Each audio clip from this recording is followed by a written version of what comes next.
Welcome. Hey, everybody. Let's give it another couple seconds and we'll get started. We have a bunch to talk logistically here. As always, I am Mike Settele, and let's see who we've got. One, two, three, four, five, six, seven, eight already. Great. That's excellent. And I know you can definitely open up this television. We will use that as we always do, but you also might want to keep it open on this homepage for a second because I do want to show some things that are new. Today, just to give you a quick overview, we are going to cram two of our steps into one. We're going to talk mostly when we do questions about step 5 of the study plan, which is about branching out to some different topics. But we're also going to talk about step 6, which is about our second practice test, which is also going to be part of the homework between now and next week. So it's a little bit of a packed week, and we have 3 weeks to go, I believe, until the SAT. One, two, three. Yes, 3.5, basically. So it's very close. This is the point where I kind of said this last week. We really got to kick it into gear. We really want things to be just stamping out as many problems as we can. So, to give you an overview of where we are in the portal here, if we go to the practice page, we are doing step 5 today, which is about branching out to other topics. So we're going to hit mostly statistics and geometry a little bit. There's a rogue grammar rule that I put in here because it's very hard and not a high priority for most people, but it is fairly predictable. So it is one that if you do understand it, you can lock in some pretty hard points. So those are always good things. And there's a little bit of vocab here. So that's mostly the topics that we're going to cover today in the practice questions, as well as pretty much all that's left. So after this, there's really not much more that we haven't talked about. Maybe some random kind of hard stuff that we'll get to in step 7 and 8. But really, after today, pretty much everything on the SAT we have talked about. After the homework this week, you should have learned a little bit. But you'll see those same things are going to come back when you do step 7, step 8, step 10. So for the homework from last week, for step 4, if X then Y, was to do at least ideally 10 of this very long list. So hopefully you got close to that or maybe even more. And these things don't disappear. So we're always going to go back to other steps and make sure that we review things that we've done and done badly on, but also that we get to things that we skipped over for various reasons. Ideally, we hit all the topics at some point. So we'll talk more about step 5 as we go through the stuff today, but I actually want to start really by just giving you this overview of step 6, which is our second practice test. And you can see there's not much here listed under the exercises because the exercise, the homework for that, is the test itself. So I've got one of these little, I don't know, PowerPoint things here. Just to overview, I'm not going to take as long as I did last time for the first test because I assume you guys are pros at this now. You've already seen what the test is like, but our goals are a little bit different for our second practice test. Last time it was just to get experience, to try to understand the exam and get a feel for the pacing, get a feel for the way the questions are asked, try out the strategies, experiment with things. But the second practice test, the goal is different. We do not want to make the same mistake twice. So if you got some sort of topic wrong on the first practice test, in theory, you should have reviewed that question with my video. You should have learned how to solve it. We would have covered it in some of these other lessons. And so if you make that mistake again, that is bad. That should be painful and should be something you want to avoid as much as possible. So hopefully we're not going to make the same mistakes twice. We can make new mistakes. That's fine. There's different questions that we might get, so that's fine. But yeah, this is where we really want to see score improvement. If you did not improve on the first test, not a big deal. If your score went down in the first test, not a big deal. But we really want to see improvement on this second test. And so that means improvement from the first test, maybe improvement from a previous SAT or PSAT that you took. That is very important. If we don't see that, we should be a little worried. We will have an opportunity for one more practice test when we get closer to the SAT, but really this is where we want to see things start to move in the right direction. So let's very quickly kind of review here some of the things to think about. If you have questions as I go over this, please put in the chat. I want to make sure everyone knows what to expect. But our tasks for this week and for the practice test is to first work on step 5. So don't just take the practice test tomorrow. Do some practice with the step 5 things. So geometry, statistics, all that stuff. So do some work on that and go back and study steps 1 through 4 if you need to. Watch a video about dumb summaries again. Look at a lesson on some grammar rule that you struggled with, right? Go back and try to work on those things that you struggled with before because we really want to make sure, like I said, we're not making the same mistake twice. Also, before you take the practice test, I highly recommend here on the practice page, under step 6, there's only two things. The bookmarks quiz, which you might want to take again to just make sure you understand how those work. And this one, the top 10 SAT traps. This is one of the best things I ever made, ever. So I highly recommend it. It is a mixture of reading questions, math questions, but all 10 of the questions in this exercise focus on a particular trap that the SAT loves to set. And that is very easy to avoid if you can see it coming and if you are like thinking about it as you're going through the test. One of the biggest reasons people's scores don't improve is they very much focus on their kind of memorization aspects of the SAT. Let me learn the formulas, let me learn the grammar rules, that kind of stuff. But they ignore the fact that the SAT is trying to trick you and you need to play a very smart defense to avoid those traps. So this exercise here is really trying to get us to be aware of the potential traps, anticipate them, and then see them coming so we don't fall for them. These are the mistakes that are painful when we make them on the test. So highly recommend you do that before you take the test. The bookmarks, this is again just refresh your memory on the bookmarks, but also again, remember that they are not saved. Then we're going to take a test in the Blue Book app, which you should have already gotten very familiar with.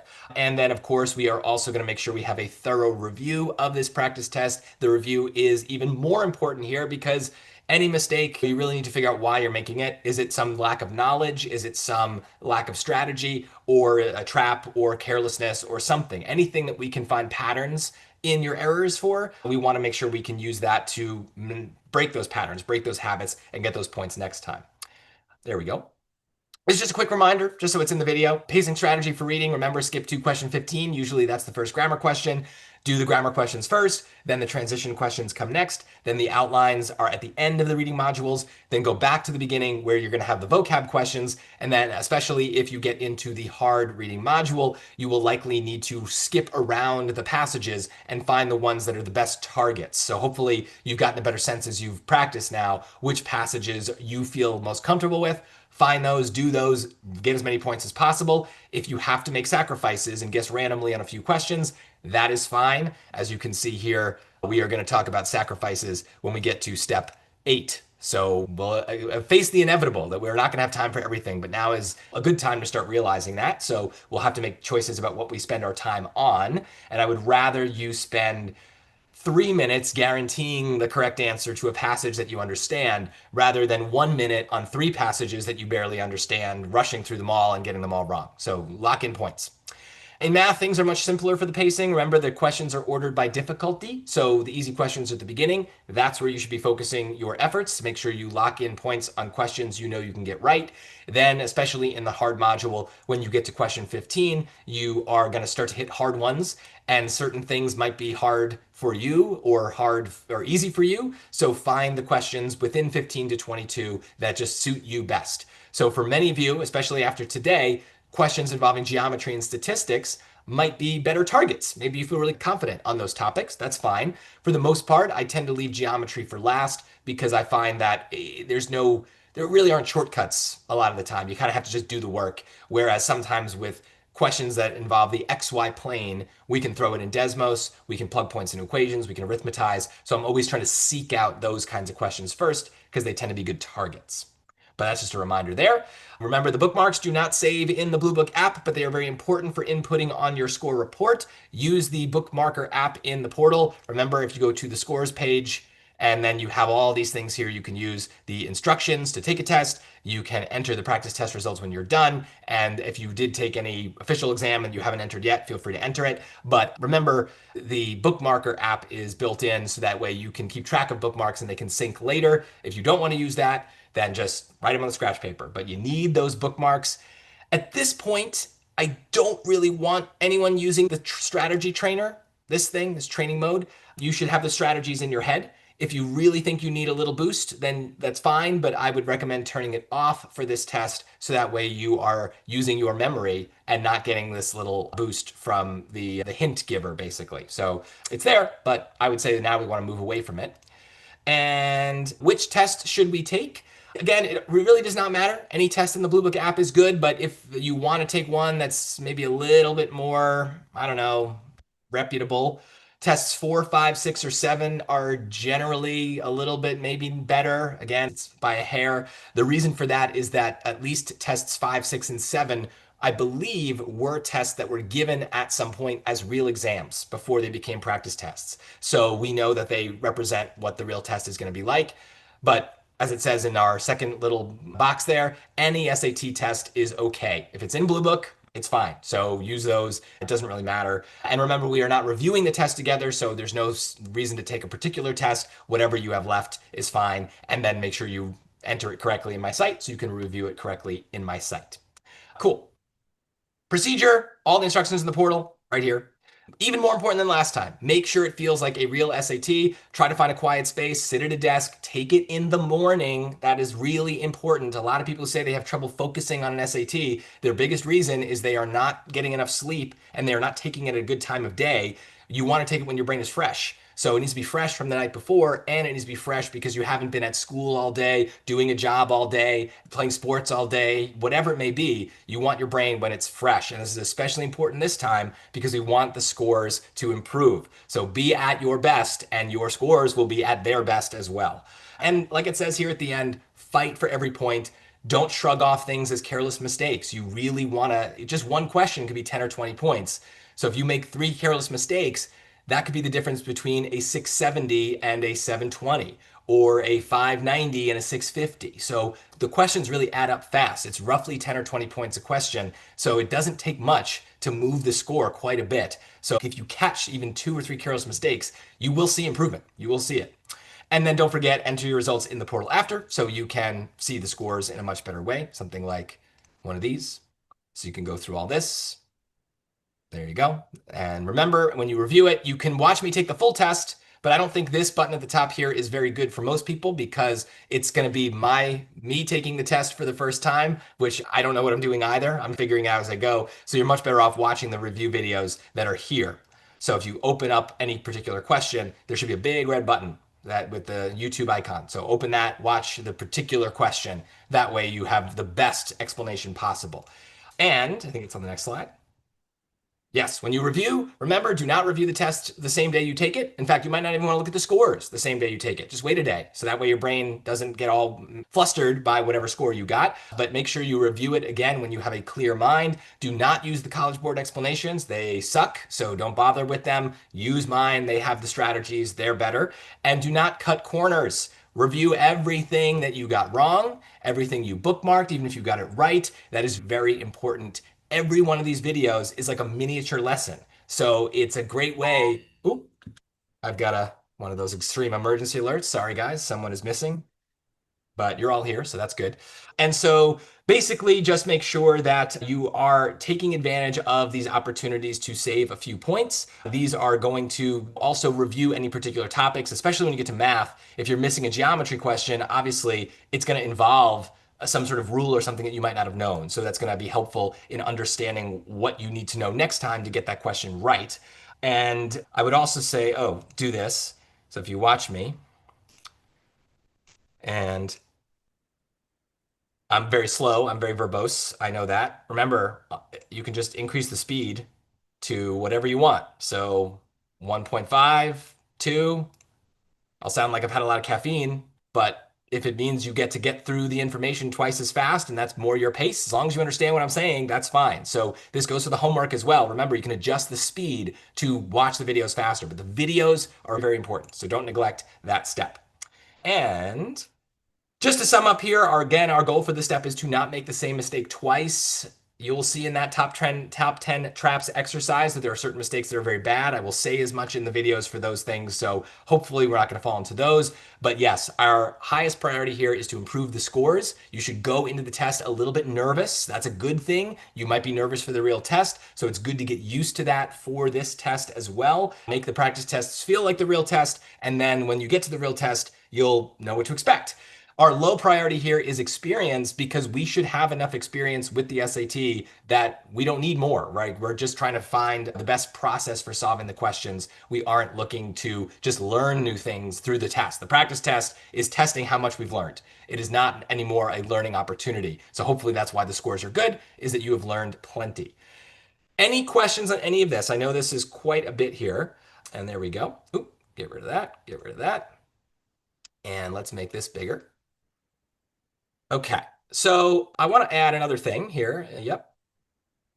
So here we've got the normal homework as usual, but let's try the new feature that I have and hopefully, let's see if it works the way I expected. Big moment of truth here. Yes, boom. Okay, cool. So what do we have? What just appeared? This master 20 more vocab words button.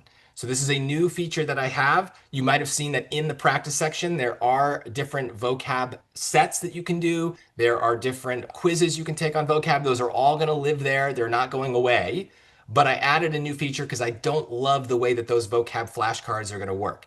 So I just assigned everyone 20 words to master. And so this is going to be something that you can do at your own pace, and you can do it. There's only 106 words in there now, but I'm adding more every second I've got. And basically, when you here, if you want to, you can even just add 5 new random words to your study list. And if you know them, right, quiz yourself. So I know what it means to denounce someone. To denounce someone is to say they're bad, to reject them, to say this, you're wrong, you're bad. So, hey, to criticize or reject is morally bad. I feel like I got that right. So I'm going to mark it as mastered. And now it is in this list. And the goal, at least at first, is to get 20 words mastered.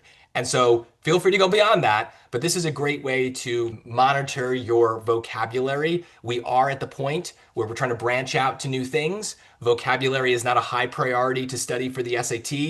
If you're still learning grammar rules, transition words, the general strategies for things for on the reading section. But at a certain point, if you're getting questions wrong because you don't know the words, you got to study them. So we'll see. We'll come back to this throughout today, but this is a new feature and you can add words easily just by looking at the new set, saying, oh, I don't know what aberration is. So add it to your study list and there it is. Now it's there. So there will be more features added. You can shuffle, you can alphabetize, you can show the definitions. I will try to add a quiz feature of some sort, but the best way to quiz yourself is just to turn the definitions off, go to your study list and try to quiz yourself for each one. And then don't forget, once you've mastered it, go back to that list and see if you actually know the word after a week or so. See if you actually mastered it. And if not, throw it back in the study list and it'll appear. Any questions on that? I'm very proud of that. This is going to be really good. I think this is nice. But if you have feedback on this, if you think something's not working or could work better, this is a great opportunity to share your thoughts with me, chat me in this group here. That's fine. But yes, these are really good things to make as good as possible. And like I said, there are vocab things here. Nope, flashcards, vocab. And so you can use these as well. These aren't going to disappear. There's quizzes as well. I just don't like the way this is organized. It's a little confusing. So I've tried to make something better. All right. If that is it, then I think it's time for some questions. Let's do this. Let me put a new question up in here. We're going to start with math, then we're going to do some reading, then we're going to go back to math. So we are going to bounce back and forth. Let's start with one that's hopefully on the easier side. A lot of what today is going to be about is, do you have certain things memorized that are not a big part of the test, but could get us some easy points? And while you guys work on this one real quick, I'm going to switch my screen share so it's a little easier to see. Okay, a little smaller there. Boom.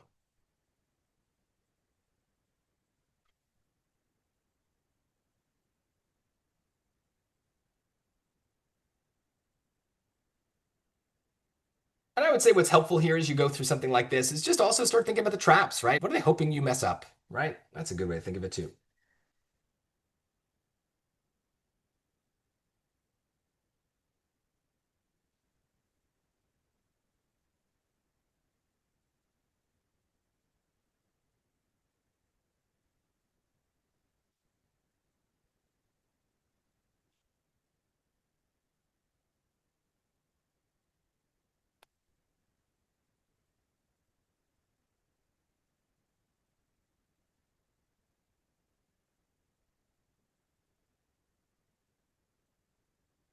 Okay.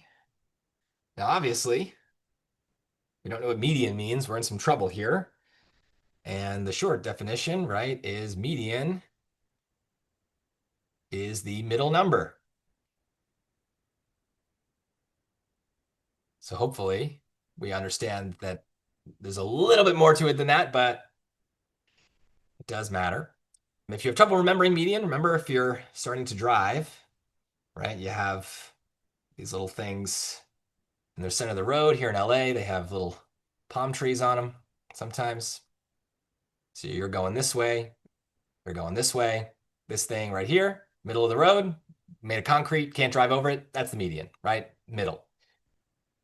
So make sure you're understanding the trap. The trap here, I think everyone avoided it, is that the middle row is not necessarily the middle number, right? We have to put the numbers in order. When we learn median in school, we learn that the middle of the set, right? It's a list of numbers, and so the middle number of the set is that is that median, and the set is usually given to us in order. The SAT knows that sometimes we're lazy, so they want us to put 41 here because that's the middle row for all these people, but it's not the middle number, right? We have to put them in order. So this would be a good opportunity to use your scratch paper if you need to, but you can just quickly write it out. The lowest number here is 25. It's possible I messed this up. Then we have 32, 36, 37, 41, and then 48 twice. So 1, 2, 3, 4, 5, 6, 7. 1, 2, 3, 4, 5, 6, 7. Seems good. Middle number, 37. You do not want to get this wrong, right? This is pure memorization and just a little bit of organization, and then you should be good. So this is not something you'd want to get wrong on our second practice test. So if you don't know statistics very well, this would be a good thing to review a little bit before you take the test. Good question. Is it fine if you use the median function on Desmos? Let's see. I don't know.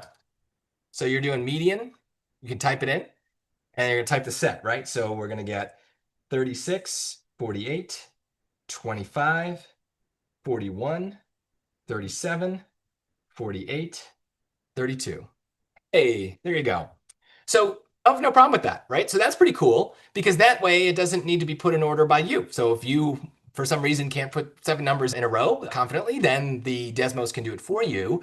But remember, right, the computer is only good as the person managing the computer. So be careful of trusting what Desmos tells you.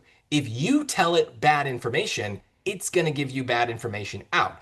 So it would be hard to mess up the median, but if we were looking for the average or something like that, we might have trouble. We just need to be careful that we don't type something wrong, right? Because if I had mistyped something, right? If I had mistyped this 33 as or 37 as 33, now my median changes. So just keep that in mind. The computer is only as good as the information you give it. One other thing that's interesting, right? So if I had a set that was 1,000 and I don't know how to say this if you had 1,000, 2,000, 3,000, right? As your set. And then I try to take the median of that. 1,000, 2,000, 3,000. Yeah. So I've seen people mess this up. The SAT uses commas to denote digits or numbers that are bigger than 999, right? So 4-digit numbers and higher. They use commas. But Desmos doesn't like when you put commas in numbers. It thinks you're listing other numbers. So it sees this as 1, 0, 2, 0, 3, 0. So I have seen people lose points because of that. So that's my one warning is just if you're gonna do it, just you got to make sure you put the commas or you remove them, but minor thing. But yeah, good question. And you can do that for a lot of things. So if you look down here, this function button, function, and you scroll, I think here, statistics, you get a lot of different things, mean, median, minimum, and maximum, a lot of stuff we won't use. This is way too complex for the SAT, but it is there. We will see that it might break down on other questions. So let's see how well it works on something like this. Ta-da, there we go.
Now, I don't think the calculator is going to work here, at least not easily, because we have to take into account the frequencies. So, unless there's some other way, if you guys know a way, the only way to start typing this list into the calculator would be to literally type all the parts. So when we say the frequency chart, the frequency is 3 for the age of 17, we'd have to type 17 three times, then 18 four times. Then, oh my God, I'm going to type 19 11 times. Like, I think this starts to get out of control. And I think any, I don't know, peace of mind you might get from this is it's it's very easy to type 10 19s instead of 11 of them or 12, right? It's very easy to mistype this stuff. So again, remember that Desmos has an error factor as well. If you are making a mess of it, it's going to give you a bad answer. So this is one where I would use my scratch paper, though it looks like you guys are doing pretty well on this. I'm curious if you guys have a different way that you would do it. I would use my scratch because I don't trust myself. So these are cases where you'd have to just recreate the chart real fast. So I would do it like this. 21, 8, 22, 9, 23, 4, 25, 1, 27, 1. And I do suspect that right away the trap answer is going to be 21 because that's the middle row, right? 1, 2, 3, 4, 5. 1, 2, 3, 4, 5. There's no way that that's it. That's a common SAT trap too. So what I do is I eliminate things in chunks. So I would say, okay, there's 127, there's 125. Let me get rid of both of those. That gets rid of two of the 17s, leaving me with one. So I'm just going to ping pong back and forth from these. So if I get rid of the remaining 17, I'm getting rid of one of the 23s, leaving me with three of them. Now I'll get rid of all the three of the 23s, get rid of three of the 18s, and that leaves me with one of those. Right? So I'm eliminating this in chunks. They get rid of the one here, that gives me eight here. And I'm methodical about it because I'm scared. I don't want to mess up. So if I get rid of these eight, that leaves me with three of these. Then get rid of these three, that leaves me with five of these.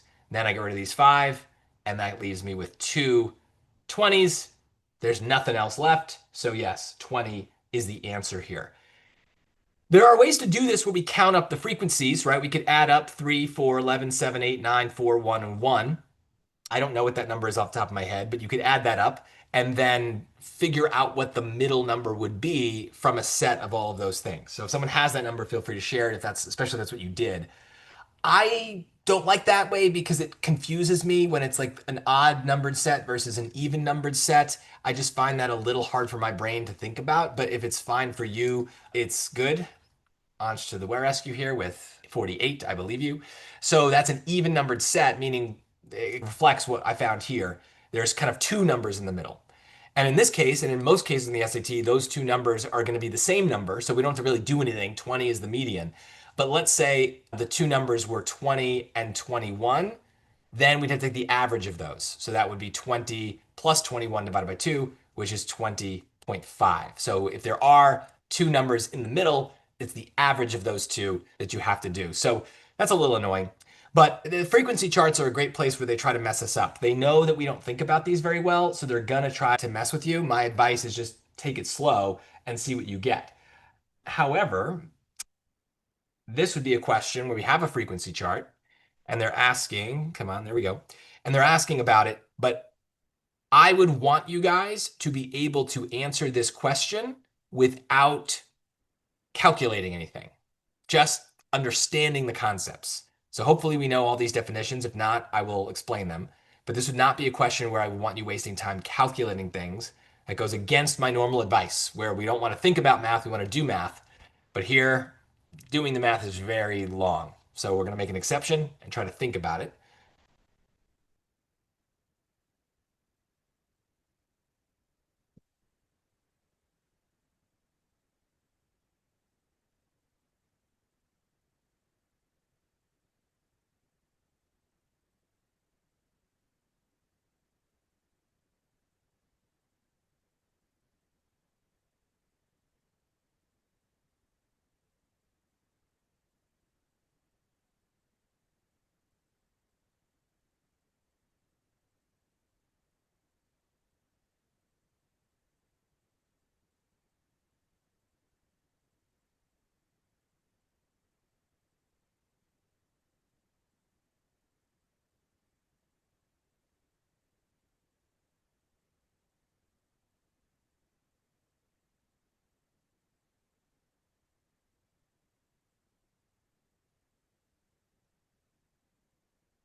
Another way to play this game is one of these things is not like the others. It's not quite like a three versus one situation like we see with the verb tense and grammar, but if we understand these concepts, one of these things is not like the others.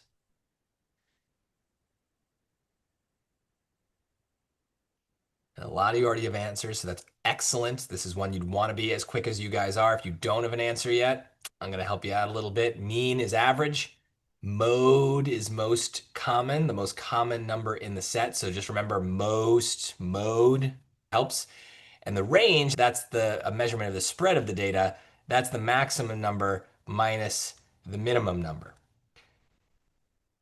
So in this case, all I'm thinking about is, well, one of these things is not like the others. These three are all kind of measurements of the middle. They're different ways of measuring the center point of the data. The median is literally the exact center of the data. The mean is a weighted center, right? You take the frequencies into account and you're finding certain numbers are a little bit more weighted than others, and that kind of still is a center point, but just a different way of measuring it. The mode, that's also a way of measuring like the middle, but it doesn't always have to be the middle. And then the range is a way of measuring the ends of the data, the ends of the data. So one of these things is not like the others.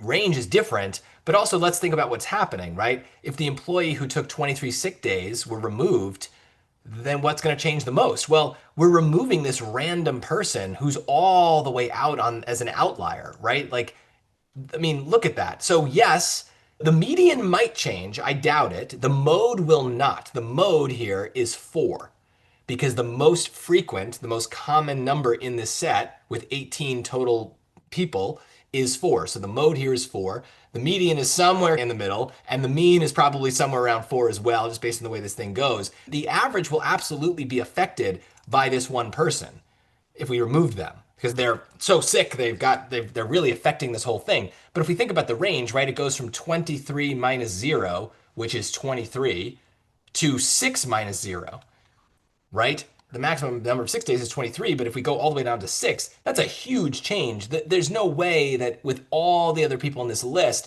the range or the mean is going to be affected as much as that range. So this would be something I would want you to intuit a little bit as you go through, that like if we're changing an endpoint of the data set, that's probably going to affect one of the measurements of the endpoints a lot more than the measurements of the middle, right? So yes, the mean will be affected, no doubt. The median might shift 1, but it's that range that's going to change the most because we're removing the maximum and it's so far out that it's absolutely going to change things. So that is why this is a question you wouldn't really want to spend the time calculating the mean for. It's really annoying. You would have to multiply each of these sick days by the number of people who are that sick, right? So 0 times 4 plus 1 times 12 plus 2 times 17, all the way down the list, and then divide it by the total number of people. That's a lot of work. And you have to do it twice basically because you have to do it once with the 23 in there and once without. So we really want to avoid that. A lot of times when they're asking you to change a set in some way, those are questions that we're probably going to want to answer conceptually rather than actually calculating things. It's not always the case, but generally speaking, there's going to be something about the set that allows you to think through what's happening rather than calculate it. If it's the first module and you have tons of time, by all means, take the time and calculate it and be absolutely sure. But I would say in a hard module for math, you're not going to have the time to calculate these things. You're going to have to just understand it. So hopefully that helps. This is all stuff that, again, you can practice in more detail. Let me skip over that one for a second. Let's go to this one. Yeah, let's go to this one. Because we're talking about the middle of a set versus the ends. Standard deviation is another way of measuring the kind of ends of a set, the spread of a set. So this is a great example of a question that is very easy, I think, if you know what standard deviation is. If you don't, then we'll find out together. So let's see who knows.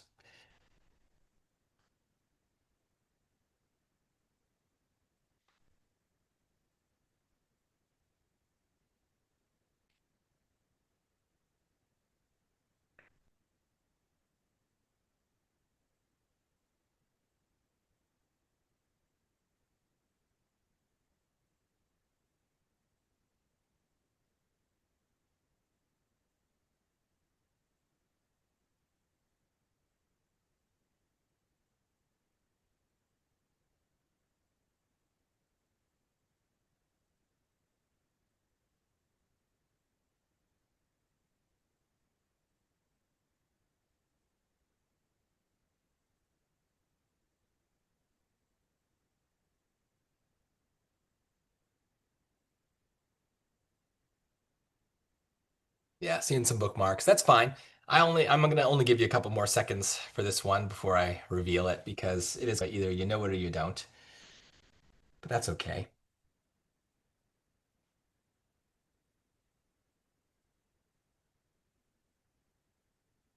All right. Well, it's A. And again, if you didn't know, this is a great example of something that it's a little bit of memorization, and hopefully you can remember it for the actual SAT and for your next practice test. But it's also, even if you got it right, you wouldn't really want to have to think too hard about this. The way that standard deviation works, let me do this. Put these babies in the thing. There we go. Perfect. So basically, in most data sets, we can put things in this kind of like picture way. Sometimes it's like this, or it's a dot plot where each dot represents a data point. Sometimes it is a histogram where we have columns and rectangles instead of dots. Other times it's like what we just saw with the frequency chart where we just list the numbers. Regardless, these are cases where we can understand how spread out the data is based on the distribution of things. So let's start the focus on the chemistry test. This is very stuck in the middle, right? This is a case where we have a very tall peak. The middle of this data set, we can be like, yeah, the average is probably something like 82. The middle of this set is somewhere around 82 because most of the data points are 82, and the ones that aren't, most of them are next to it, right? So they're really close. So we have a really tall peak. Whereas here we have this kind of bumpy, flat, like rolling hills, right? So what this means then on the history test is that the data is more spread out. It's not as clear where the middle is. So this is where things get actually a little counterintuitive. Even though this chemistry test is really tall, this actually has a low deviation, low standard deviation. And the reason is that, again, deviation means spread.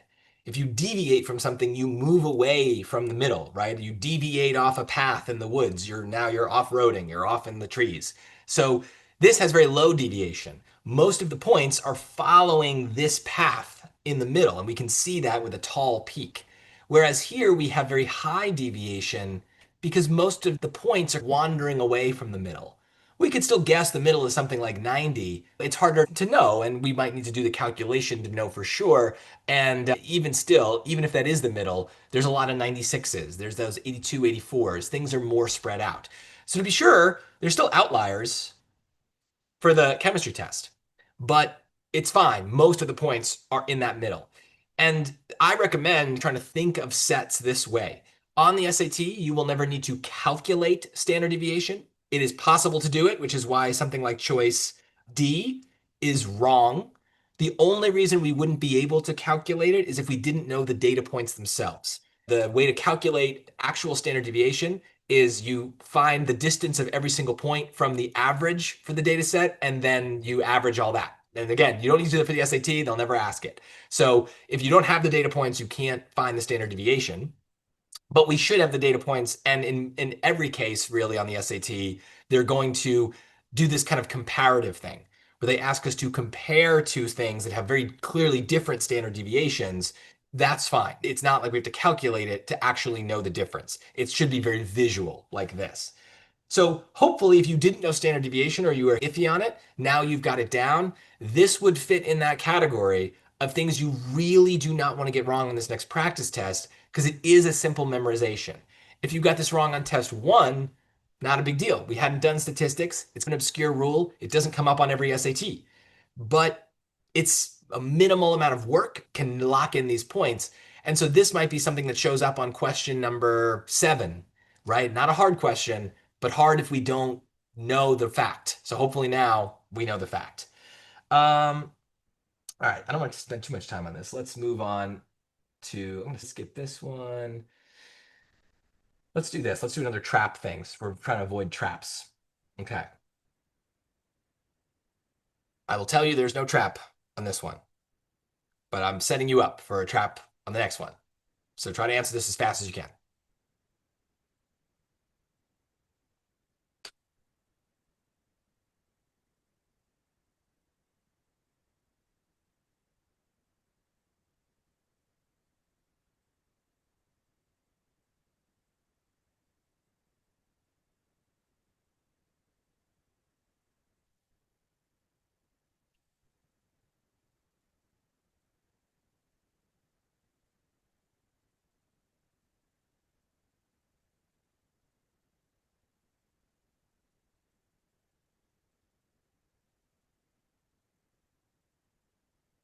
All right, put your answers in.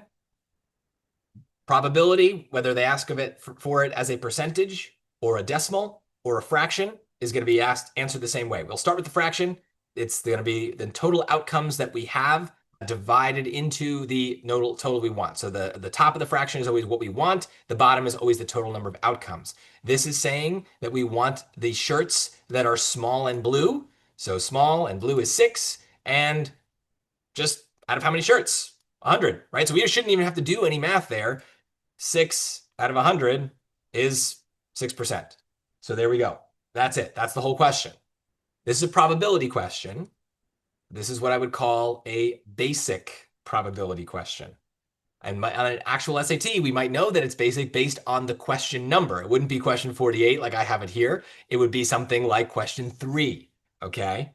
But here's one that's going to be very similar, but I'd say this is question 13. It'll load. There we go. Same chart. None of the data has changed.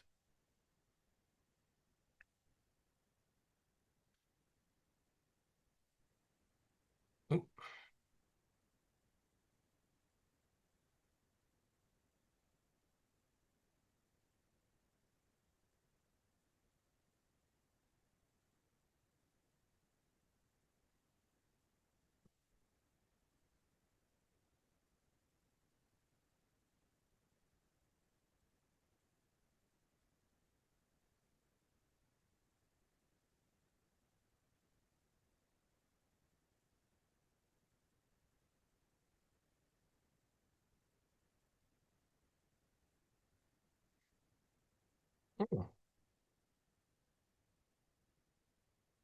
guys are mostly holding up well. This is good.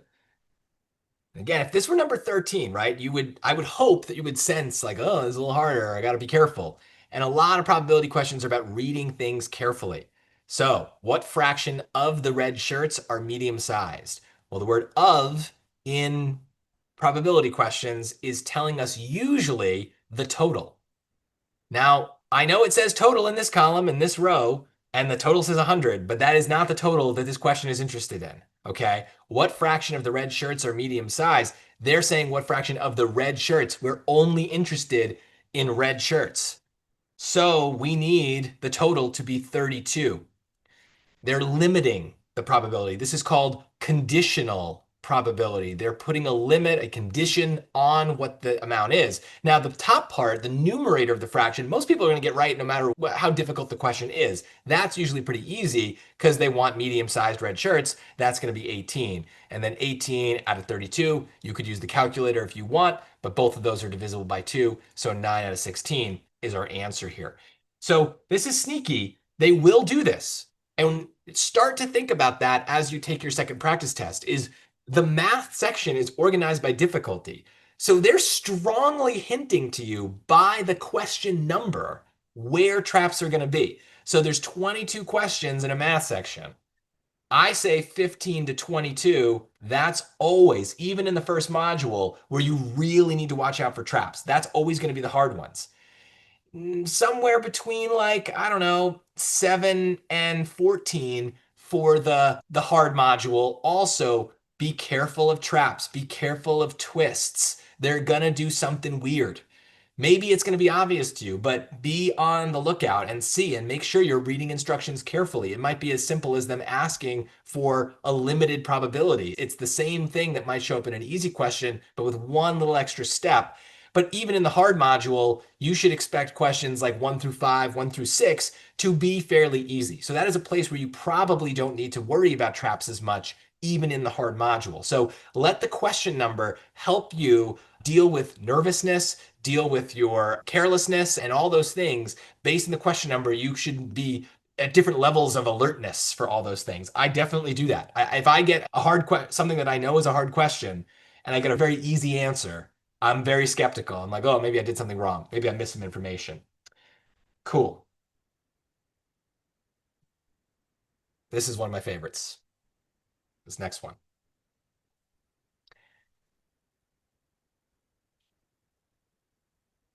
I would say this is something you do not want to get wrong.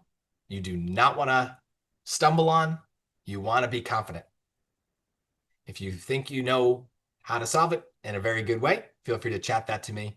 I'm curious if we're seeing the same things.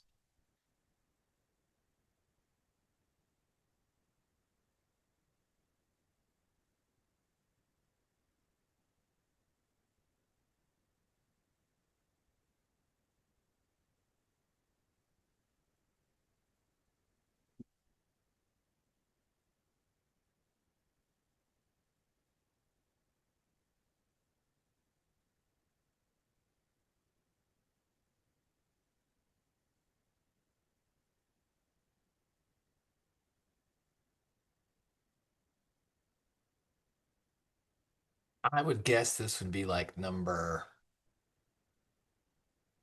18, something like that.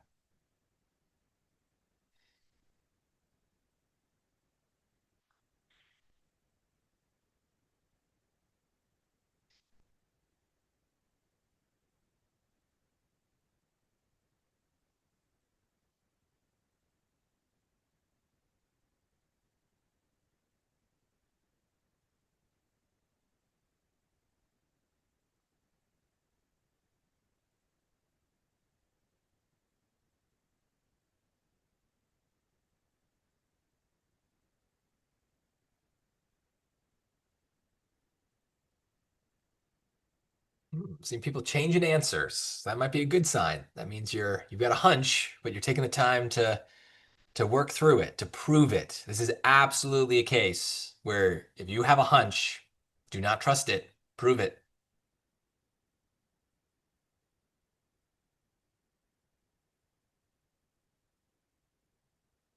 And in case, because I didn't really specify it before, I'm assuming you guys know it, but remember the average is the sum of the numbers over the number of numbers. That is something to memorize. That is a formula they do not give you on the SAT. You need to know that. But I'm going to assume most of you do know that, and you're still struggling. And I'm going to ask a very rude, condescending question. Okay. Why are you struggling? Do you not know how to take an average? What's wrong with you? That's basic math. I'm asking it in a rude way on purpose. Because if you can ask yourself a question like that, a lot of the time you can answer it. Be like, well, this question is different from a normal average. Normally I'm good at averages, but this one is different because, and if you can fill in that blank, if you have that because, that's usually the thing to do to get better at that question, right? What makes it different from what you're used to? Fix that problem, fix that difference, and it should be easy again. Get it back to that place where you feel comfortable.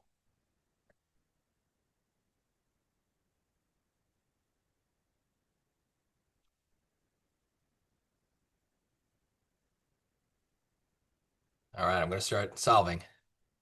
So what's wrong with you? Why are you struggling with basic average? You can't take the average of three numbers? What's wrong with you? Why are you struggling with something so easy? Well, these aren't numbers. They're a over 2, a over 3, a over 4. Those aren't numbers. So, okay, problem, solve the problem, right? There's no numbers. What do? We arithmetize. Make up the numbers because then it's suddenly back to being a normal question. So how do we arithmetize here? Well, I want a number that's divisible by 2, by 3, by 4. That way I don't even have to deal with fractions. It'll still work no matter what number I pick. But I'm going to make a 12. That way my numbers are 12 over 2, which is 6, 12 over 3, which is 4, and 12 over 4, which is 3. So what's the average of 6, 4, and 3? Well, let's add them up. 7 plus 6 is 13, so it's 13 thirds. Right now it's a messy number, but that's fine. We can put this as a decimal if we really want, but let's just see if anything gives us that. Choice A is going to be 12 thirds. Nope. B is going to be 13 twelfths. Nope. C is going to be, oh boy. Oh, am I doing this right? 12. Sorry, no, B is 12 over 12. So that's 1, right? So that's not right. C is 13 times 12 over 12. So that's just 13. And then D, and again, at any point you can use the calculator, is 12. Oh, I'm having trouble with this in my head. 13 times 12 divided by 36. Again, do all that in your head if you, or in your calculator if you want, but 12 goes into 36 three times, leaving me with 13 thirds and the right answer. That is a good example of the kind of thing you want to be as fast as possible on for test number 2 and for the real SAT. So where are the opportunities to make this hard question much easier? Well, to plug points into equations at the end of the day, right? We have to provide the equation, the average formula, but we can plug it in. And even if we plugged in the a over 2, a over 3, a over 4, we could still solve this. It's got much more algebra and it's more annoying, but we could do it. But I wouldn't want to do that because my goal is to plug actual points into the equations. And anytime I see that there's some letter that appears in the question and in the choices, that's pretty much a dead giveaway that it's going to be an arithmetized question. That's the kind of thing that for this second practice test, you really want to pounce on and really take advantage of those opportunities because there are going to be opportunities to arithmetize that aren't as obvious. But if there's a number or if there's a letter in the question and in the choices, you really want to put a number in place of that letter. That is a huge opportunity to plug points into equations and make up the numbers if you need to. Now, even if you didn't make up the 12, that's okay. Any number would do, even if you pick one. I wouldn't do zero, but you could do one. And so I think that would still work, but it would involve some decimals and things like that. But remember, we have decimals, we have a calculator, you can do that. It does not matter what number you pick, you will eventually get to D every single time. That's the beauty of arithmetize. Because A is a constant, it's going to work for every single number unless they restrict it in some way.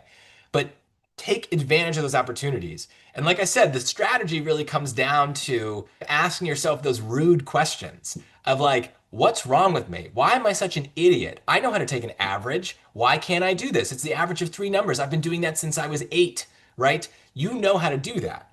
So when you can ask yourself those kinds of rude questions, you sometimes then hopefully will be able to provide that because. I'm struggling with it this time because these aren't three numbers. These are three things with letters in them. That's weird. I don't do that in school. Well, if you can specify the problem, most of the time you are accidentally also specifying the solution. I don't know how to do an average when there's all these letters. So what do? Make the letters go away. That is a huge strategy for the entire set of math questions.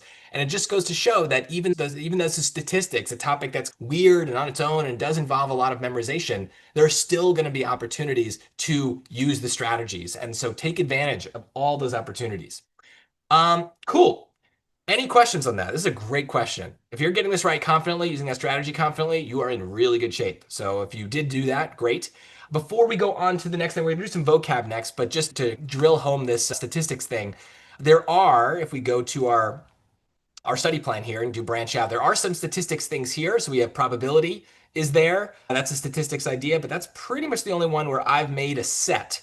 And rather than overwhelm you with a million other things in here, I thought I would just leave the ones that are written by me. But if you want other things, they exist. So just see how it says filter by category. It's pretty easy for this week because both geometry and statistics are set categories.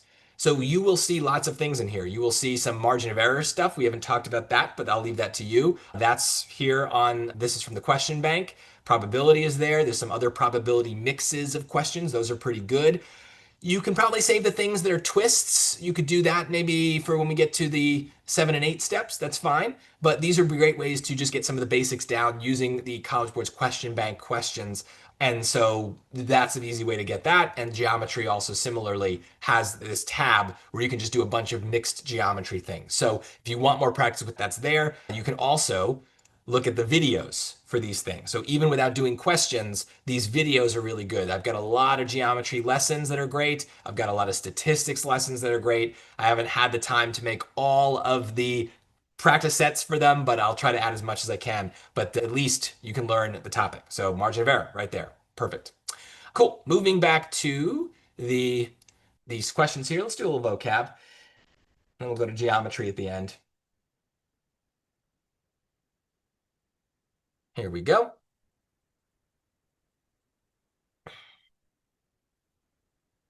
Do the best you can. I will say I'm hitting vocab questions where the words might be the more challenging part. We did vocab last time, I believe, or maybe the time before, where it was the sentences, the passages that were difficult to understand, but maybe vocab is also part of it too, the knowing the words.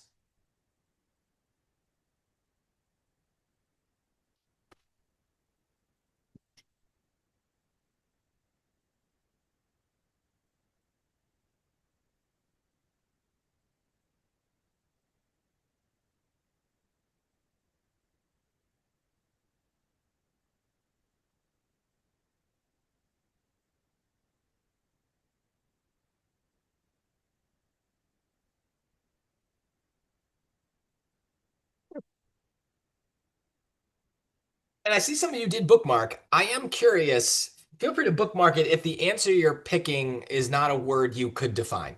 I'm curious if you're getting this through process of elimination or if you're getting this through just, oh, that's just the word I need. Oh, a lot of bookmarks. Okay. All right. Asked and answered. Okay, good, good, good. Literally everyone is bookmarking here, so fine. So you're all right. B is the answer here. So this is perfect.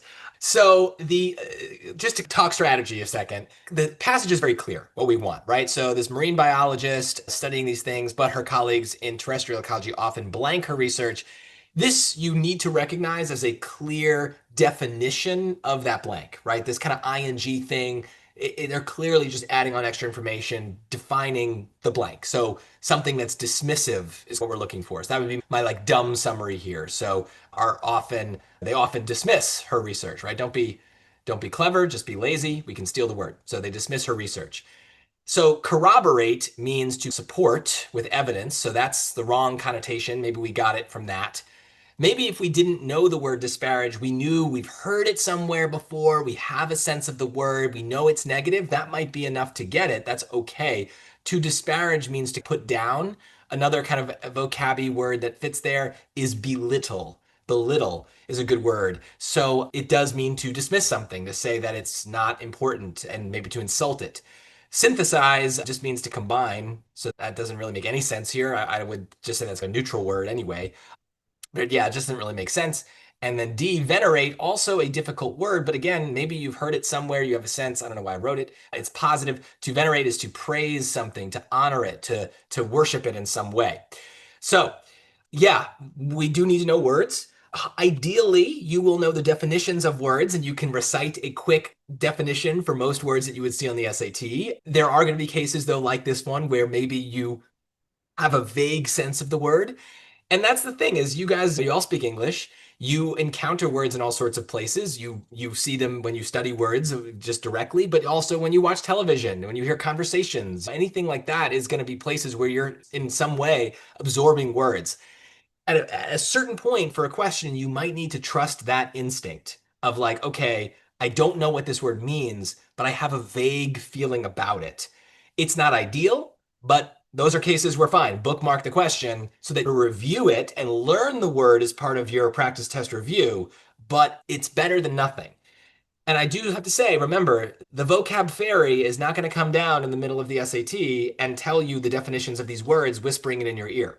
So you also need to know with vocab questions when to pull the plug and just be like, okay, I've gone as far as I can using my knowledge. So I've got to just pick something that feels right at a certain point and move on. Maybe my dumb summary is really clear and this word feels like it means that's enough. Don't spend more time trying to guess the meaning of the word. You either know it or you don't in the moment. And related to that, if we go to our vocab thing and disparage is a word you want to add to your study list, right here, search for the word disparage. I've made sure I added it. Now it's in my study list, right? So now any of those words, I think all of them, including venerate, yeah, boom, they're there. So you can add those to your list. I don't have all the words in the English language in here yet, but feel free anytime you want to type something in, see if it's in there, and I'll be adding words as much as I can. So they're there. So that goes for tonight. I think any word you might encounter tonight, I think I've probably added before. So maybe have this open in a separate tab so that you can add some things to your list there. Cool. Okay. Let's do another question then. This one, maybe a little harder. Let's see.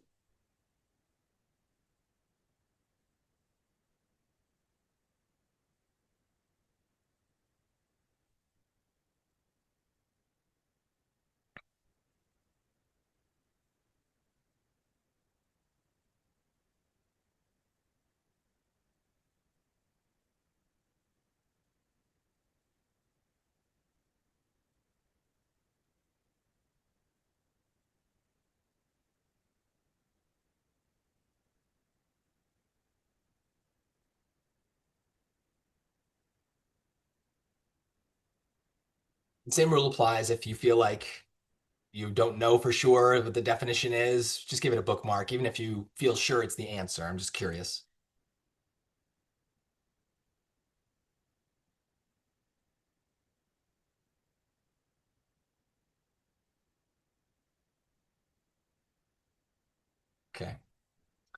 Fewer bookmarks this time. That's pretty good. So the answer is A. And the reason I put this question on our agenda for tonight is not because I think harbinger is a particularly important word. It's not. The odds of you seeing that on SAT are very slim. In fact, that's why we've waited this long to really emphasize vocab is there's so much else that we know is going to appear on the SAT. I know the concept of median and mean and standard deviation. They're going to appear not on every SAT, but on most of them. So we know that those are things worth memorizing. With vocab, there are hundreds, if not thousands, of words that are on the list of what could appear on the test. So you study 100 words, that might take a long time, and none of them could appear on the test. Or we get lucky and all of them appear on the test. So we don't know. And so vocab is always this kind of this risky thing. So I don't think that harbinger is something you need to make sure you memorize. It just means what it suggests here. A harbinger, actually, I think it's right here. So let's reinforce, right? Harbinger, a sign of some future event, an omen. So if you did know that, you can mark it as mastered and it'll appear there. But if you didn't know, I think this is a good example of another strategy, which is PO, process of elimination. And I think this is a case where the other answers are so obviously wrong that you've got to pick A because it's what's left. And I think all of you did that, but some people have a real phobia against that. They're so afraid of the unknown that they would rather pick a word that they know doesn't really work and force it in rather than take a chance on something that they don't know. And I'm glad none of you really had that problem. It is an important part of the test that we just sometimes pick an answer that we're not 100% sure of because it's what makes the most sense compared to everything else. So I think the kind of trap answer here is B, consequence, because we are talking about events following from each other. And consequence is a more familiar word, but it doesn't make sense here. The company's announcement of widespread layoffs served as a consequence of even more severe financial troubles ahead. The layoffs could be a consequence of troubles in the past, but it doesn't make sense to have a consequence that comes before the thing that causes the consequence. So the ordering is wrong, but some people are so afraid of a word like harbinger that they're going to twist up this sentence and kind of force in a word that they know doesn't work because it just feels safer. So I'm glad we're not in that making that mistake. That's a good thing to think about though as you take the test is are you picking a word because it's safe, because it's familiar, or are you picking it because you think it has a chance of working? So don't force things in. With that said, let's go to our last vocab question for tonight. Making a slightly different point is sometimes the words are just hard. Let's see what you get.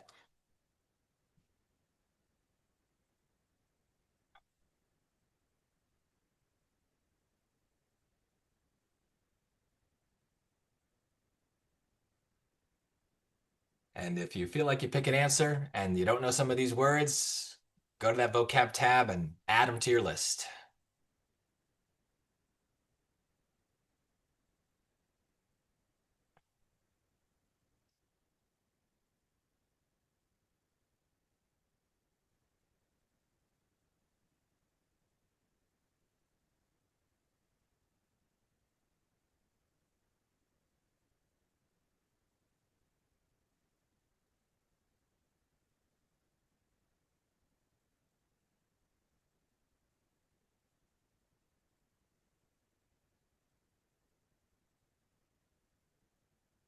Dumb summer should be easy here. There's a clear but, right? The yet. And it contrasts, this blank in some way contrasts with all these positive words, warmth, humility, modesty, being respectful. So something like disrespectful, but then we get into what do these words mean?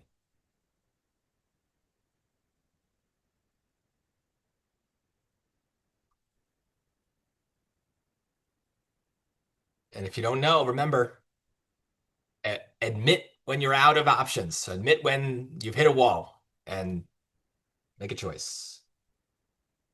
And I'll tell you the definitions. Magnanimous means something like generous. Supercilious means something like arrogant. Sanguine means something like optimistic. And diffident means something like shy. And some of you are changing. I'm going to prevent that, but there you go. Arrogant now is the obvious kind of answer because it's negative. And I guess shy is negative in some cases, not always, but we don't Shy doesn't mean disrespectful, it just means you're quiet, right? So these are all very difficult words. These are not words that are likely to show up on an SAT, but they could, because sometimes the SAT is definitely just making questions where it's like, hey, do you know these words? There's nothing else to this question. The dumb summary is very easy. The sentence's logic is easy to follow. There's nothing difficult about the passage. It is purely just, let's see how good your vocabulary skills are. And when you start to get to like a 750 level score, this stuff really matters because if you get like two of these and you get bad luck, then and you get words you don't know, that could swing your score 40 points, right? Two questions could be 20 points each. That's could be 40, 30 points. So it could matter a lot when you get to those top scores that you just the luck of the draw, what questions you get, what vocab words show up can definitely swing the score quite a bit. You could get lucky, and if maybe for some reason you just happen to know magnanimous, supercilious, sanguine, and diffident, then hey, this is an easy question for you, right? Because the process of solving it is actually very easy. But we don't want the score to be affected by the luck of the draw. And that's why at a certain point you do need to really prioritize vocabulary.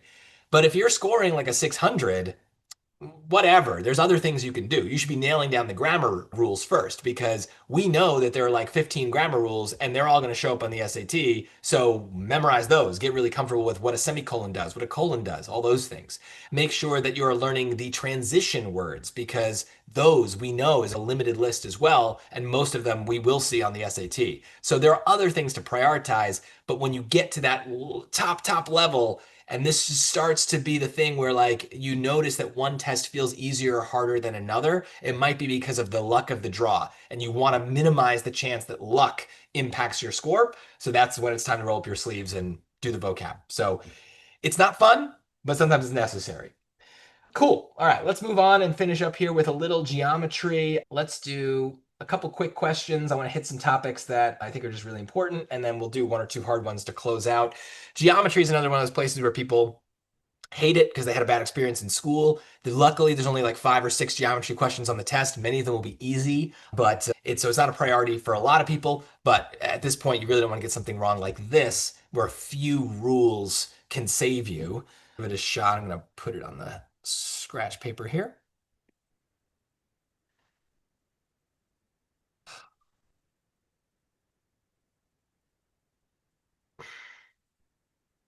There we go.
And one thing I'll say about geometry is a good rule of thumb is put as much as you can on the picture, right? Because you never know what's going to like visually trigger you to have an idea, right? If you try to hold things in your head, you might make a connection, but you might not.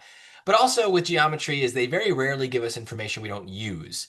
So the parallel lines probably matters. And you should recognize that when we have parallel lines, we're often making these like I know it's a backwards Z, but we're making these like Z shapes, what's called a set of parallel lines cut by a transversal. Transversal. I don't know if you'll ever see that word on an SAT itself, but that's what my geometry teacher called it. And basically what it means is we get a lot of congruent angles. So some of them are right next to this 95, and then we have supplementary angles, meaning they add up to 180. So this would be 85 here, 85 here. But because the lines are parallel, this same kind of setup transfers down here. So the 85 is also here. And so that's what you might have learned and had to memorize all these crazy names of alternate interior angles. You do not need those names for the SAT, just the concept is all that matters. And once we do that, we can kind of move around the shape because we have another set of these things here, right, where this line and this line are now parallel, and this is the transversal. So this 85 is also here, which means that this is also 95. There are rules about parallelograms you can use to also get that. And then once we're there, we know this is 85, either from supplementary angles or vertical angles. And so now, why did they tell me that AD is equal to AE? Because that is an isosceles triangle. So this is also 85. And what do they want? ADE, that's all the way up here. So now we're using the triangle rules, 180 minus 85 minus 85. Am I doing this right? And no, ADE is down here. See, I almost made the mistake I wanted to avoid is we just have it already. It's 85. So there you go. The mistake that is very common on geometry questions is, I forget if I've explained it this way before, but it is called a mission accomplished trap. You will see at least one of those, maybe two or three, I think, in that traps exercise. A mission accomplished trap is one of the classic SAT moves. They love to create a question where you solve for something very naturally, but then the question wants like one little extra thing. So we've seen that before in some of the algebra questions. One of the most classic examples is we solve for x, but then they want the value of like x plus 1 for no reason other than to just give you an extra task, right? But because you're so used to x equals being the end of the mission, right? Mission accomplished, you're just like, oh, that's it. And you don't even bother to check what they want. So for me, I almost did that right here because I just assumed, because this is how school usually works, is we get to the end of the line and we want to find something like angle A, this angle that is the end piece of the triangle. But that's not what they wanted. They wanted ADE. That's the other side of the isosceles triangle. So it all works out. I don't need to do that last step. But just be careful of that. It does show up in geometry quite often. And that is such a painful way to lose points because it usually means you actually solved the question correctly. You just didn't read what they wanted. So with geometry, make sure you read the end one more time before you enter your answer because it could really cost you. Okay. I want to show you one other formula that's not in this reference chart, right? Remember, for most stuff on the SAT, you're going to have this reference chart, or for every math question on the SAT, you're going to have this reference chart, but many of the geometry formulas are in here. Basic stuff, circles, rectangles, triangles, these special right triangles are in there. Volume formulas. It's okay that you don't know the volume of a sphere. You know, it's there, it's fine, it's given to you. But if you do need to do some geometry practice, let me go back here. Remember, geometry in here, lots of good videos on the angle rules that I just blitzed through, lots of good things on the reference sheet itself, surface area, another topic that we're not going to touch on tonight, but really good for geometry, transversals we just talked about, and then also quizzes. Some of you need to do this quiz. The names of the shapes. You don't know what the difference is between a prism and a pyramid, and that's bad. So you should take this quiz. It's only 10 questions, so do it. Pretty easy. But anyway, back to this. Let's do a formula that is not given in this reference sheet that does come up a little bit. You might have a formula already memorized for something like this, but I'm going to show you mine. In fact, I'm just going to do it since we're running out of time. So feel free to, if you feel really confident, get ahead of me. But this is a case where I'm immediately recognizing the topic as what I call part over whole. Anytime I have a slice of a circle, I am going to create a fraction to represent that slice. So the beauty of this is we don't need separate formulas for if they want the area of the shaded region or they want the area, the arc length of this shaded region, the radius. It doesn't matter if they want this degrees turned to radians. It doesn't matter. The same fraction is always going to hold. So I'm thinking, what do I know about the circle? Well, I know that the part that they're shading is 67.5 degrees. And the whole number of degrees in a circle is 360. So I'm creating these fractions out of these like units, these pieces, these aspects of the circle. But they want the area of the shaded region, which is the part, shaded area. And they give me, thankfully, the whole area, 64 pi. So now this just becomes a for x kind of situation. And I think I can show you something cool in Desmos. But basically, since these fractions are the same, we're going to be able to create a proportion and multiply across. But let's see if Desmos does it. I'm actually not sure. So what am I typing? 67 point, 67.5 divided by 360 equals x over, what was it, 64 pi? Pi is going to give you pi. And remember, if you give Desmos an equation with one variable, an x, it's going to draw a vertical line. It's going to solve that equation for you. There it is. Let's see if it did the cool thing. It did do the cool thing. So look, you'd think that Desmos would say, oh, pi is a decimal. It's a messy decimal. So it's going to give you a decimal answer. But somehow it knows that you want things in terms of pi. So it gives it to you as 12 pi, which I think is pretty cool. So I don't know if it always does that or if sometimes it like freaks out, but I don't know. I think it's pretty cool. So there you go. I don't even do anything. 12 pi. And that is the answer here. Again, you could have solved this by cross multiplying. Do 67.5 divided by 360, get a number, multiply it by 64, and keep the pi as pi, right? You very rarely on the SAT or even in life want pi to be multiplied out, but there you go. So here's a slightly harder version, but see if you can use that same part over whole idea for this one. And if you want to experiment with the calculator, go for it. Part over whole.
And ideally, this part of our whole thing starts to feel very routine and robotic, right? It ends up being another plug points into equations situation, right? So we have a part that's 40 degrees out of the full 360. They give me the area of the shaded region, so that's pi. So that's the part. What's the whole? Well, it's the area of the whole circle, right? So solve for it. Because why not? There's really that's a lot of my motivation on a lot of these kinds of geometry questions, algebra questions. Solve for it because why not? Well, again, I'm curious if Desmos how this is going to handle it. I think it's going to be mad at this one. Let's see if I'm right. I don't think it's going to like the variables on the bottom, but let's see. 40 divided by 360 equals pi divided by x. Oh, yeah. So I knew that was going to happen. Ooh, that's mean. So it doesn't like when your variable's in the bottom. If you're really clever, you can just flip it around. 360 divided by 40 equals x over pi, and that'll do it, 9 pi. So that's one way to nudge Desmos in the right direction, but that's not necessary. You could also just solve this manually, but that means the area is 9 pi. But if you put 9 here, no, it's 3. Because even if you don't remember, the reference chart gives you the area of a circle, which is pi r squared. They're asking for the radius. This might be a mission accomplished trap if you got this wrong. So the area of the circle is pi r squared. We have the area as 9 pi. We don't need to multiply the pi's, right? Because most of the time they're going to cancel out like they do here. So 9 is the radius squared. So the radius is 3. But I would also warn you, they love to ask this exact same question and ask for the diameter of the circle, right? Which would be 6. So all those little word things can really dramatically affect the question. So just be really cautious of that as you go through. Let's do this one. Yeah. I love a hexagon. Let's do a hexagon to close things out here. And this is another one of those cases where, yes, it's hard, but there's also a moment where you should be like, it's hard because, and maybe you have a realization of a way to make it easier. So play with it a little bit, and I'll cut you off in like a minute or two so I can show you.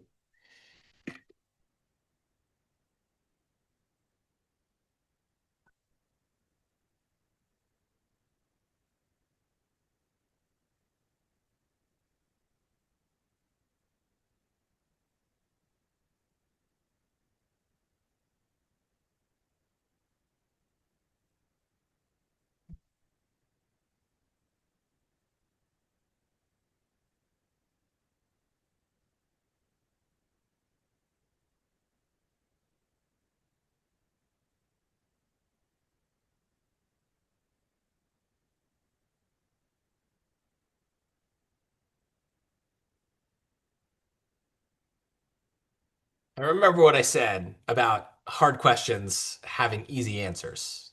This would be like number 21 out of 22 on a section. So if you're picking something because it just looks right, I have a feeling you're wrong. So the strategy might be to bookmark it, but also pick anything else other than the obvious answer.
Now, one thing that I would do to make this easier is I have this thought of like, wow, this kind of looks like it's going to suck.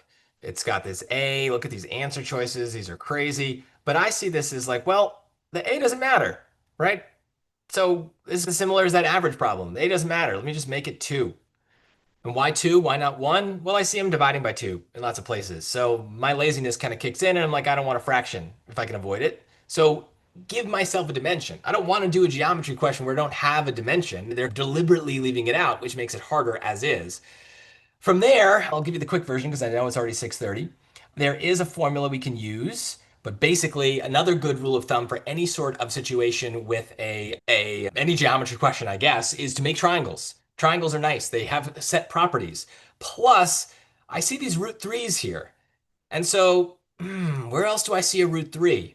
I see it in this special right triangle. This x root 3 is part of the 30, 60, 90 triangle. So even if you had no idea if this was for sure involved, you might take a good guess and be like, well, it seems like it's popping up. And this is another strategy that can help with geometry is we have a very limited menu. So if you see 30s, 60s, root 3, root 2, 45, those numbers are not a coincidence, and they love these special right triangles because they are advanced. But they're there. You don't need to memorize the formulas. They're right there. So we are going to use it. You can use another kind of more obscure formula, which is 180 n minus 2.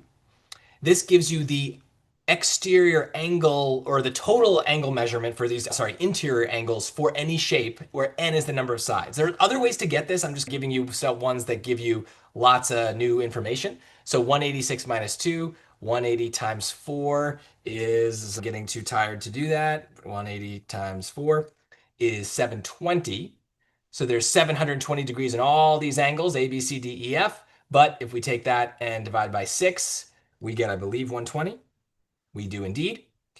And that means that this angle is 120, which if we split it in half gives us a 60. And this then must be 30 because this is 90, right? So there's our 30, 60, 90 triangle. Again, there are other ways to get it. If you want to share them in the chat, any way you figured it out, feel free to share. But once we've got that and we know the hypotenuse is 2, now we're just applying this formula. So the 2x side is 2, and then we're just filling things in. So this is 2x. The x side is always opposite the 30, so that's going to be 1. And then x root 3 is always opposite the 60, so that's going to be 1 root 3. And so we got two of them, right? We got this d to the middle and then f to the middle, so that's another 1 root 3. Add them together, that's 2 root 3. And go to my answers, right? I made a2, so this is 1, this is root 3, this is 2 root 3, this is 4. Done. You might mark it for review. It's still hard, but that is the answer. And this is hard. This is not a big priority for most people because you're not going to have a hexagon question, right? The odds of you having that are very limited. And so this is something we'll talk more about after the second practice test. How do we reach for the stars with these really hard questions? What we will find is that if we have a solid set of fundamentals for geometry, we're going to keep seeing the same things pop up. Even when it's a hard question, it's just composed of very simple, straightforward ideas. The 30, 60, 90 is maybe the most complicated piece of this. Maybe this 180 n minus 2 thing is a little weird too. But like the fact that it's a hexagon is kind of irrelevant. The thing is, what are the small little pieces? Even the hardest SAT questions are still composed of the same building blocks. So hopefully this gives you just a way to think about that. But plenty of opportunities to keep practicing geometry. Start with the building blocks, right? Go to the geometry, go to the exercises, do stuff on angle rules, do stuff on, or this is actually going to be here, branch out. We got the angle rules, similar triangles, surface area, trig. These are all really great things to do. And then, like I said, you can tap these and get some more topics. But try to do a little studying before you take your practice test. I do recommend, though, that you take your second practice test sometime this weekend when you don't have to worry about maybe internships or jobs or whatever else you do during the week. But find a morning, look at your calendar, find a time when you're going to be well rested, focused, and you can take it seriously because we're getting close.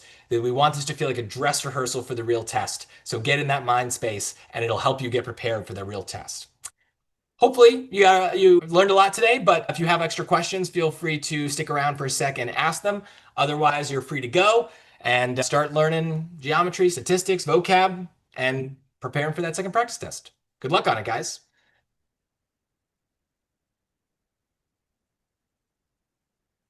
And did anybody get this another way? Curious. Thank you. Yes, you're welcome. Thank you. Welcome. Thank you. Welcome. I had a question. Yeah, go for it, Liam. Like when it says like A is a constant or like B is a constant on all of those questions, do you immediately just plug like you pick a number and you put it in, or how do you go about that? It depends. So sometimes they'll say that, but then they'll ask you to find the constant, right? They might let's say, what is the value of A, right? Okay. If that happens, then I can't make a random number because they are asking for it. Yeah, Though you're fine. Okay. if there's answer choices that limit my options, I might be able to guess and check. So my Okay. instinct is still, can I get a number in there fast? But in a case like this, notice this question with A in the choices is almost identical at first glance to the statistics one with the averages, where the A also just kind of by coincidence is the letter, but was also in the question and the choices. Yeah. So like they look very different to most people. One's about a hexagon, one's geometry, one's about averages and statistics. But to me, who's thinking strategically, It's just a same letter. thing. Same thing. My brain goes to the same place. Basically, what you just asked. Like, can I put a number in here? Yeah. Yeah.